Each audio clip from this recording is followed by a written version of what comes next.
안녕하세요. 경매를 누구보다 쉽고 빠르게 알려드리는 경매발전소 경매학원 원장입니다. 오늘은 경매 초보자들이 가장 궁금해하는 주제, 고수들은 도대체 어떻게 경매로 돈을 벌까요? 이 비밀을 풀어드리겠습니다. 처음 경매를 배우고 실전에 뛰어들면 이런 생각들을 많이 하실 거예요. 낙찰 받기가 정말 이렇게 어려운 건가? 나는 왜 안 되지? 유튜브 보면 남들은 경매로 정말 쉽게 돈을 번다는데 나는 왜 안 되는 걸까? 이렇게 생각을 하다 보면 스스로 지쳐서 포기하는 경우도 많이 있습니다. 쉽게 돈을 벌 수 있을 거라 생각을 하고 시작했는데 한 번, 두 번, 몇 번 떨어지다 보면 본인 스스로 좌절하고 포기하게 되는 경우가 많습니다. 그런데 여러분, 유튜브에서 보는 고수들도 처음엔 다 여러분과 똑같았습니다. 태어날 때부터 고수로 태어난 거 아닙니다. 이렇게 초보자라서 어려운 현실을 탈피하기 위해선 몇 가지 여러분들이 해결을 해야 할 것들이 있는데요. 고수들의 행동을 보고 벤치마킹하는 것이 그 출발점이 될 것 같습니다. 고수들은 어떻게 돈을 버는지 한번 알아볼까요? 물건에 대한 상세한 정보를 말씀드리기 전에 학원 강의 수강에 대해 안내 말씀을 잠깐 드리도록 하겠습니다. 저희 경매발전소 경매학원에서는 불안극복 프로젝트로 정말 파격적인 가격에 경매 수강 신청을 받고 있는데요. 대상은 경매 기초반을 대상으로 하고요. 먼저 가격부터 말씀드리면 교육비가 단돈 20만 원입니다. 정말 파격적인 가격입니다. 경매를 배우고 싶었는데 비용 때문에 망설인 분이 계시다면 이번 기회를 놓치지 말고 꼭 활용하시기 바랍니다. 비용이 저렴하다고 해서 강의 질이 떨어지는 것은 절대 아니고요. 경매에 대한 기초 이론을 완벽하게 알려드리고 법원 현장 학습까지 완벽하게 알려드리니까 걱정 안 하시고 오셔도 됩니다.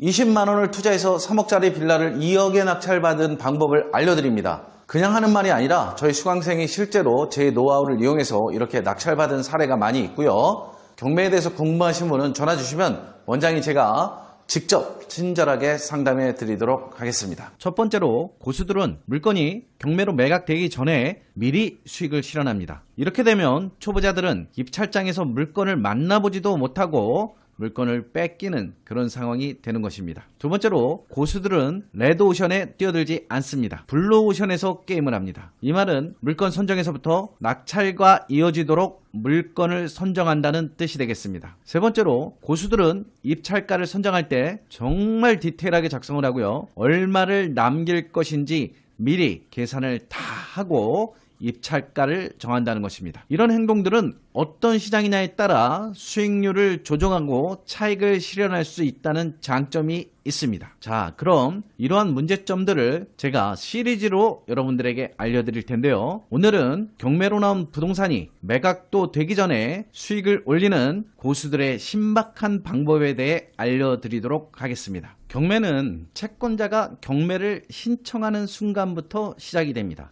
그리고 입찰, 낙찰, 잔금을 치르고 명도하고 부동산을 매각하면서 수익을 실현하는 단계로 이어집니다. 하지만 고수들은 입찰 이전 단계부터 움직입니다. 이 차이가 바로 수익률을 좌우하는 것이 되겠습니다. 경매가 신청된 100건의 사건이 있다면 실제로 경매 입찰에 우리가 참여할 수 있는 건 30건 정도뿐입니다. 나머지 70건은 중간에 없어져 버리는 거죠. 그 이유는 첫 번째가 채무자의 자력 변제가 이유가 되겠습니다. 가족들이나 지인들의 도움으로 스스로 채무를 상환하고 경매에서 빠져나가는 것이죠. 두 번째는 경매 입찰이 되기 전에 사전에 매매를 통해서 경매를 탈출하는 방법이 있습니다. 세 번째는 대환 등 채무 변제의 구조를 활용해서 경매에서 빠져나가는 방법이 있습니다. 네 번째는 부실채권의 매입 및 정리를 통해서 경매를 중지시키거나 경매를 취하는 그런 경우가 되겠습니다. 오늘은 이 중에서 고수들이 어떻게 돈을 버는지에 집중해 보도록 하겠습니다.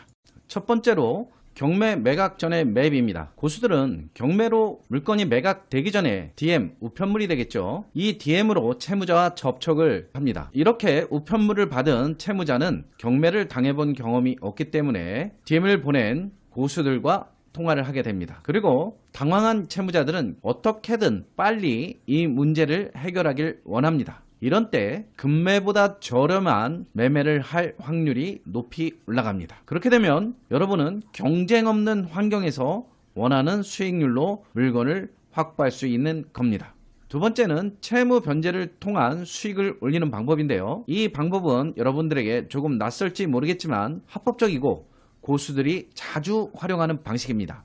만약 매매가 성사되지 않는다면 채무자에게 대출을 통해 채무를 변제해주고 그 대가로 연 15에서 18% 수준의 이자를 받습니다. 여기서 중요한 건 대법이라고 해서 불법이 아니라는 점입니다. 법률에 정해진 절차와 이자율 범위 안에서 진행하면 전혀 문제가 없는 것입니다. 또 큰 돈이 있어야 가능한 거 아닌가라고 생각하실 수 있는데 전혀 그렇지 않습니다. 고수들은 보통 근저당 설정이나 질권 설정을 통해 외부에서 자금을 조달합니다. 즉 본인 자금이 크지 않아도 충분히 운영할 수 있는 구조가 되는 것입니다. 잘 이해가 안 되시는 분들을 위해 예를 하나 들어볼게요. 우리가 집을 살 때 집에 근저당을 설정하고 은행에서 돈을 빌리죠. 마찬가지로 우리는 설정된 근저당을 담보로 해서 근저당부 질권이라는 걸 설정해서 돈을 빌려올 수 있습니다. 보통 빌릴 수 있는 금액은 우리가 근저당 설정한 원금의 90%까지 빌려올 수 있기 때문에 여러분들은 이 방법을 통해서 경매보다도 훨씬 큰 100% 이상의 수익률도 올릴 수 있는 것입니다. 결국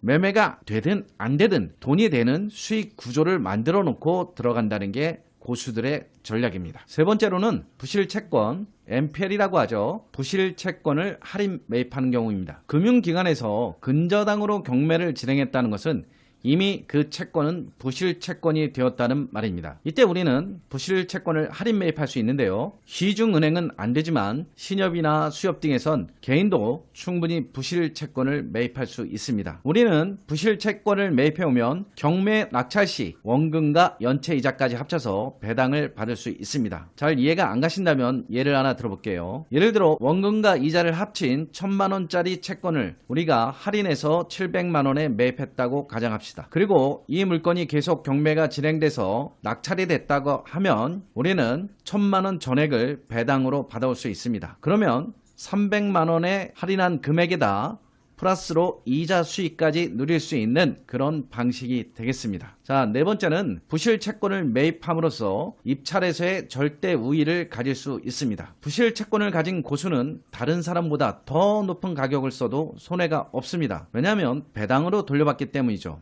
위 예에서 봤듯이 우리가 700만원에 사온 채권의 담보물이 900만원의 가치가 있다면 다른 입찰자들은 900만원 아래서 낙찰을 받아야 의미가 있습니다. 그러기에 1000만원을 써도 배당으로 다 받는 부실 채권을 가진 사람한테는 입찰에서 이길 수가 없는 것입니다. 그래서 부실 채권을 가진 사람은 낙찰 확률이 높고 배당으로 원금과 수익도 챙긴 상태에서 낙찰 후 매도를 통해서 부동산을 양도해도 양도세 부담도 줄일 수 있는 꽉 먹고 알 먹고 전략이 완성되는 것입니다. 자, 여러분 고수들이 수익을 올리는 방법 4가지에 대해서 말씀을 드렸는데요. 꼭 기억하고 계시길 바랍니다. 경매는 단순히 입찰장에서만 벌어지는 싸움이 아닙니다. 고수들은 경매 신청이 들어간 그 순간부터 채무자와 접촉하고 매매가 안 되더라도 대출 구조를 통해 이자 수익을 챙기는 안전장치를 만들어 둡니다. 초보자분들도 단순히 낙찰만 받자에서 벗어나서 낙찰 전후 전체 과정에서 수익 구조를 어떻게 설계할까 이런 관점을 가져야만 여러분들이 지금은 힘들지만 훗날 많은 수익을 올릴 수 있는 그런 경매 전문가가 될 수 있는 것입니다. 오늘은 고수들이 어떻게 돈을 버는지 말씀을 드렸습니다. 다음 시간에는 초보자들이 가장 많이 실패하는 물건 선정 방법에 대해 알려드리도록 하겠습니다. 물건을 잘못 고르면 아무리 싸게 낙찰을 받아도 수익이 안 나옵니다. 또 레드오션 시장에 들어가면 낙찰 자체를 받기가 힘들어집니다. 이런 방법을 다음 시간에는 알려드리도록 하겠습니다. 그러니까 꼭 구독과 좋아요 누르시고 다음 방송도 놓치지 말아주세요. 오늘도 시청해 주셔서 감사합니다. 다음 시간에 찾아뵙도록 하겠습니다.